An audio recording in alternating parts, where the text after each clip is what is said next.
Bonjour à tous. Ce podcast présente un texte de Denis Dégé qui se propose donc de laisser librement s'exprimer ses opinions, laissant à celui qui voudrait d'approfondir la possibilité d'étudier, de discuter. Pourtant, il reste optimiste, parce qu'avec l'expérience, il a constaté qu'il y a un nouveau phénomène humain qui se ferait un chemin. Lentement, mais inexorablement l'être humain sort de la caverne. Tant que nous nous battons encore pour du combustible et laissons les autres mourir de froid, de faim et de solitude, nous sommes encore dans la préhistoire.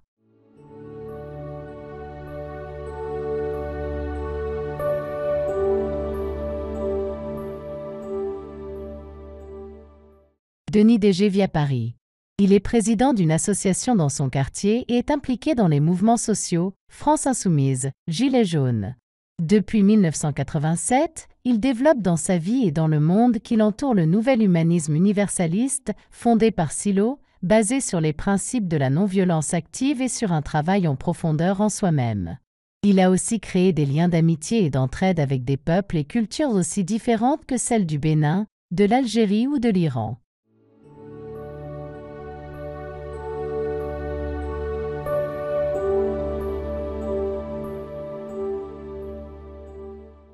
Je cite Denis Dégé, « Nous sommes submergés par une sorte de fatalisme, répétant les discours des formateurs d'opinion, dubitatifs, quelquefois effrayés par le futur et sur ce qu'il y aurait lieu de faire.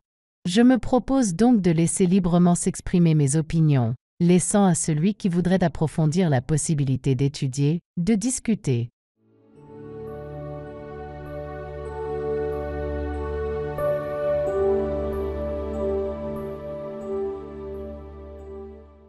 Il m'a semblé que l'un des moteurs de mon action, dans ma relation aux autres, que ce soit dans mon quartier ou auprès d'amis humanistes dans différentes régions du globe, était la recherche d'une nouvelle forme d'être vers l'autre.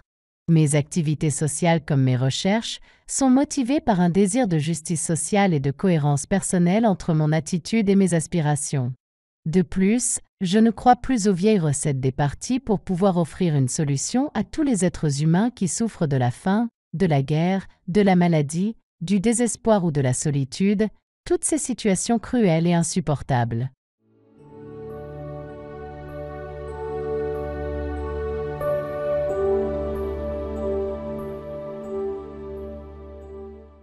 Pourtant, je reste optimiste, parce qu'avec l'expérience, j'ai constaté qu'il y a un nouveau phénomène humain qui se ferait un chemin. Lentement, mais inexorablement l'être humain sort de la caverne. Tant que nous nous battons encore pour du combustible et laissons les autres mourir de froid, de faim et de solitude, nous sommes encore dans la préhistoire. Et si l'on parle de démocratie, j'expérimente dans certaines communautés, certains mouvements, certaines associations et relations sociales le germe d'une nouvelle démocratie réelle.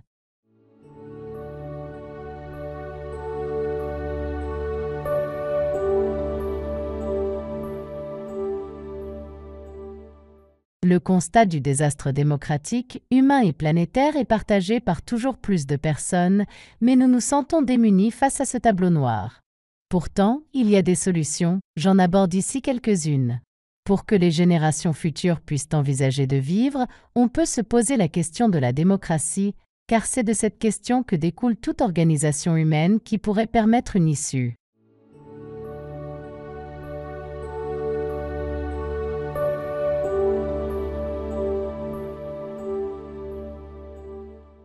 Aujourd'hui, on ne sait plus très bien ce qu'est exactement une démocratie, puisqu'elle est réduite au thème de la représentation, des partis, des élections. En outre, le sentiment général est que la démocratie recule et a été confisquée au peuple souverain par les forces de la finance, par les médias et par les coupoles, les décisionnaires des partis politiques. Le pouvoir politique est réduit à appliquer la politique économique d'une minorité qui n'a pas de véritable représentativité démocratique. Les femmes et hommes politiques eux-mêmes, lorsqu'ils sont élus, ne représentent plus la majorité de la population, du fait de l'abstentionnisme, du nombre croissant de non-inscrits, des votes blancs ou nuls.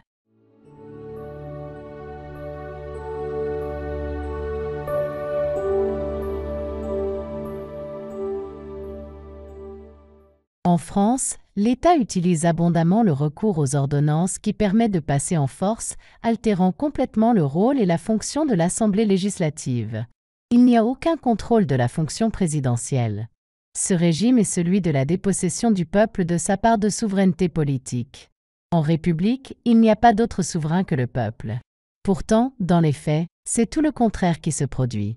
L'exemple le plus connu et le plus scandaleux est celui du référendum bafoué du 29 mai 2005, lorsque la France a rejeté le traité constitutionnel européen. À peine 3 ans plus tard, le traité de Lisbonne, copie conforme du traité rejeté, était ratifié en catimini.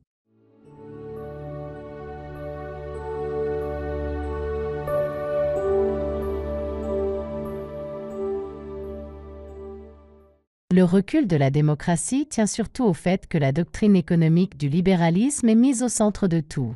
L'économie telle qu'elle est expliquée et imposée par les protagonistes du libéralisme n'est pas une science, mais plutôt une croyance religieuse avec un Dieu placé au centre de toutes les préoccupations. Ce Dieu de la finance et du libre marché a écarté les autres priorités nécessaires à l'équilibre humain et planétaire comme l'éducation, la santé, les conditions de vie, la culture, etc.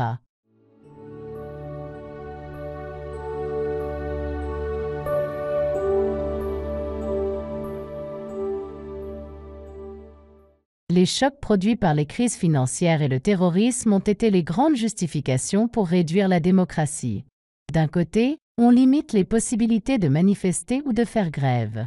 D'un autre côté, on utilise les médias pour créer des boucs émissaires et conduire les citoyens à considérer que celui qui vit dans la misère ou souhaite échapper à la guerre est dangereux et responsable des crises.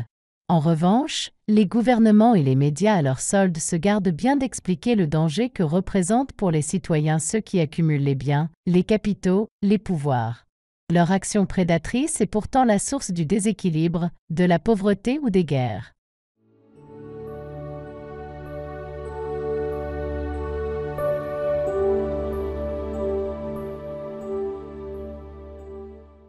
Enfin, au lieu d'occuper des territoires et d'engendrer des conflits pour y installer la démocratie formelle ou des dictatures favorables au marché, et, soi-disant, lutter contre l'intégrisme religieux, on devrait travailler pour faire fonctionner la loi et la justice, aussi imparfaites qu'elles soient, au lieu de durcir les lois et les dispositions répressives qui tomberont aux mains de ceux-là même qui font obstacle à la loi et à la justice.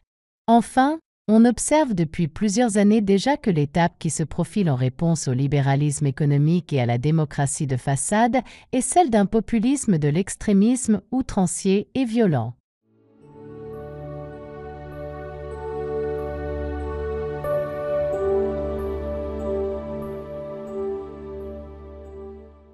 De plus, le phénomène intéressant et inévitable de la mondialisation permettrait d'envisager dans une coprésence et convergence des peuples la naissance de la nation humaine universelle. Mais, en concentrant le pouvoir, les moyens de production et les ressources entre les mains de quelques-uns, ceci s'est transformé en globalisation qui porte préjudice aux régions, aux États et aux municipalités et ne répond pas aux nécessités, même les plus vitales, des personnes.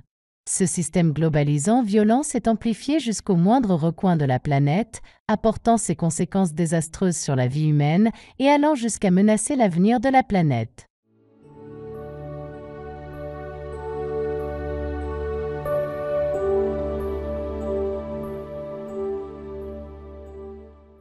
La réelle démocratie met l'accent non seulement sur la représentativité, mais aussi sur l'organisation de la base sociale. Dans cette forme organisative, le plus important c'est la municipalité et le quartier, ainsi que les fronts d'action ou organisations convergentes entre voisins, ou à l'intérieur des entreprises, des hôpitaux ou des universités.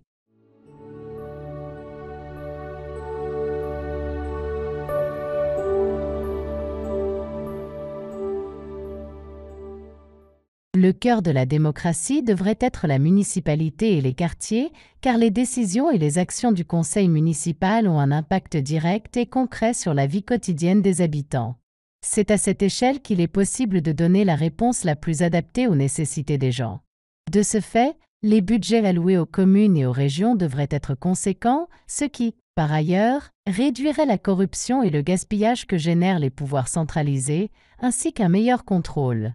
Il pourrait y avoir une commission pluraliste, composée d'habitants tirés au sort, qui pourrait réguler l'action des élus.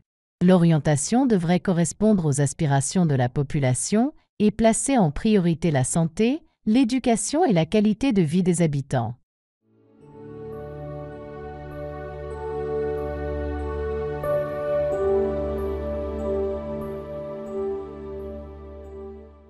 Fomenter la compétitivité des personnes et des entreprises pour atteindre les sommets de la pyramide politique et économique se révèle totalement inefficace. La mission et le but économique et politique, de développement humain et de progrès est un échec. Il est donc urgent de rendre possible l'avènement d'une réelle démocratie. La recomposition du tissu social, qui passe par la valorisation et l'augmentation du travail à vocation sociale, est le plus important à réaliser. Les habitants peuvent y contribuer à travers des fronts d'action dans les domaines du travail, du logement, des syndicats, de la politique et de la culture.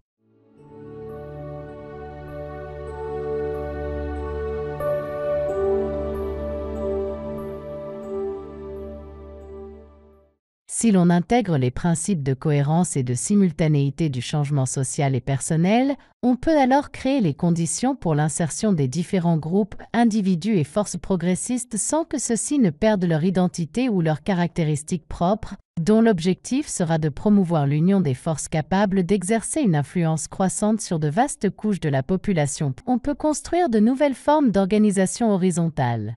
Structurée. Pour cela, il sera nécessaire que les partis politiques se convertissent en mouvements sociaux.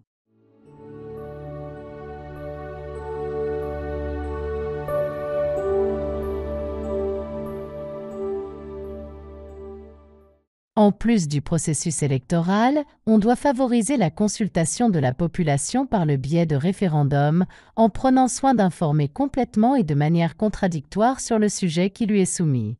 Le processus électoral doit être ouvert à toutes les personnes vivant sur un territoire et qui contribuent par leur travail, leur investissement et leurs impôts au développement de la collectivité.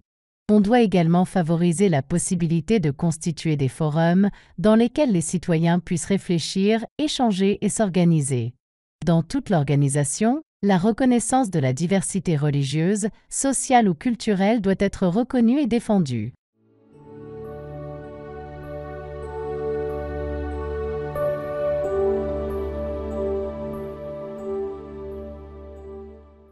Si l'on privilégie la base sociale, le rôle de l'État ou de toutes les autres associations politico-économiques, comme l'Union européenne, doivent n'avoir qu'un rôle de représentation, de coordination et de solidarité. Les institutions, comme le pouvoir judiciaire, doivent être indépendantes du pouvoir politique, équitables et protéger les droits humains. L'armée doit être au service du peuple et doit répondre à une mission humanitaire de protection de la population.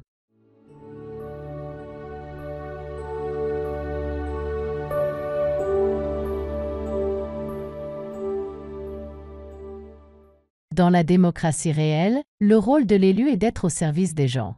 Il incite la population à s'exprimer, il l'informe, il l'écoute, il recherche le consensus. Il impulse la participation de la population dans les décisions. Il rend compte à la population du résultat de son action. Tout élu peut être démis de ses fonctions s'il n'accomplit pas sa mission dans l'intérêt de tous, sans distinction de condition, d'origine. Il sera nécessaire d'avoir des représentants ayant une expérience sociale et humaine. De fait, les secteurs associatifs, syndicaux, du domaine de la santé et de l'éducation ou de l'économie solidaire regorgent de compétences et de savoir-faire techniques qui pourraient être mis au service de l'intérêt général.